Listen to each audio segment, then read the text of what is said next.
Next point is हम लोगों ने जो कल एक लेक्चर पढ़ा था जिसके अंदर हम लोगों ने सीखा था कि एक मैग्नेटिक डाइपोल किसको बोलते हैं और मैग्नेटिक डाइपोल की वजह से हमारा टॉर्क क्या आता है। तो टॉर्क का फॉर्मूला हमने लिखा था NIPA। तो NIPA में N है नंबर ऑफ टर्न्स, I है करंट, B है magnetic field density and A है area. sin theta is the angle between the magnetic field and the area vector. तो हम लोगों ने सर ये सारे फंक्शंस के टर्म्स अगर दिए थे अकॉर्डिंगली वैल्यू रखी, हमारा आंसर आ गया।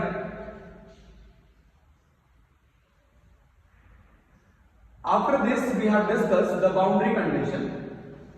अगर हम लोग मैग्नेटिक मटेरियल के लिए बाउंड्री कंडीशन निकालेंगे बेटा, तो बाउंड्री कंडीशन के लिए आप देखिए, जैसे इस बाउंड्री पे बात कर रहा हूं, इस बाउंड्री के ऊपर की स्टोरी सेकंड वाली है, इस बाउंड्री के नीचे स्टोरी फर्स्ट वाली है। ऊपर वाली स्टोरी में जो मैग्नेटिक फील्ड है इसको दो हिस्सों में तोड़ा गया, एक को बोला टेंजेंशियल, एक को बोला नॉर्मल। यहाँ पर भी इसको दो हिस्सों में तोड़ा, एक को बोला टेंजेंशियल, एक को बोला हम लोगों ने नॉर्मल। आगे देखें, now we can get boundary condition for tangential and normal component separately. अलग अलग के लिए हम कैलकुलेट करेंगे और बाउंड्री कंडीशन हमें मिल जाएगी। नॉर्मल कंडीशन पे क्या करना होगा सर? नॉर्मल इसको बोलते हैं, बताइए देखो, परपेंडिकुलर, ये परपेंडिकुलर सरफेस के परपेंडिकुलर जो दिखेगा उसको नॉर्मल कंपोनेंट बोलते हैं। तो नॉर्मल के लिए हम लोग क्या यूज करते हैं सर? हम लोग ये यूज करते हैं कि magnetic monopole does not exist, कि मैग्नेट में एक सिंगल पोल एग्जिस्ट नहीं करता है। तो divergence of B is equal to 0, या फिर इसी को मैं लिख सकता हूं B डॉट DA का क्लोज इंटीग्रेशन 0 आएगा।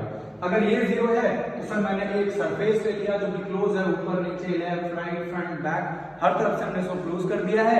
अब इस सरफेस के लिए अगर मैं B डॉट DA का क्लोज इंटीग्रेशन निकालता हूं तो देखिए बेटा, मेरे पास 4 हिस्से हो जाएंगे। सबसे पहले ऊपर वाला हिस्सा लिया, top, then bottom, then front, then back, then left, then right. Left और राइट फ्रंट बैक में सर इसमें नॉर्मल और बिलो नॉर्मल वाले का कोई इफेक्ट ही नहीं आने वाला है।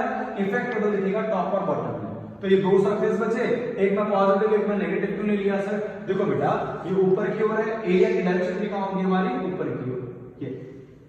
इस वाले में सर नीचे वाला एरिया की डायरेक्शन नीचे की ओर, लेकिन फील्ड की डायरेक्शन ऊपर की ओर, तो ऑपोजिट है डायरेक्शन, इसलिए यहाँ पे माइनस साइन आया है। सिंप्लीफाई करा तो हमारा B1n इक्वल टू B2n आ गया। हमारी बाउंड्री कंडीशन की पहली कंडीशन है, फर्स्ट कंडीशन। बाउंड्री कंडीशन के लिए दो कंडीशन होती है, पहली कंडीशन ये रही, दूसरी कंडीशन देखिए बेटा कैसे निकालेंगे? Tangential condition. टेंजेंशियल कंडीशन के लिए हम लोगों ने एम्पियर सर्किटल लॉ यूज करा है। एम्पियर सर बोलते हैं H डॉट dl का क्लोज इंटीग्रेशन I इनक्लोज के बराबर आता है। तो अगर हम लोग, ये रहा आपका मटेरियल, ऊपर अलग है अंदर अलग है, तो अगर बाहर अलग अंदर अलग है सर, मैंने एक लूप ले लिया है जिसको एम्पिरियल लूप बोलेंगे, जो दोनों ही हिस्सों को कवर करता हुआ होगा।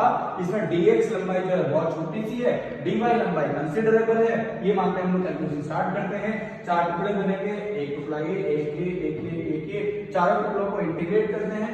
दो टुकड़ों पे इफेक्ट नहीं आता, दो टुकड़ों पे इफेक्ट आता है। जिन पे इफेक्ट आता है सिंप्लीफाई करने पे फाइनली हमें ये इक्वेशन देखने को मिलती है जिसमें K is our surface current density. तो ये हो गया हमारा बाउंड्री कंडीशन। बाउंड्री कंडीशन के बाद हम लोगों ने देखा मैग्नेटिक मटेरियल, जो क्लास 12 से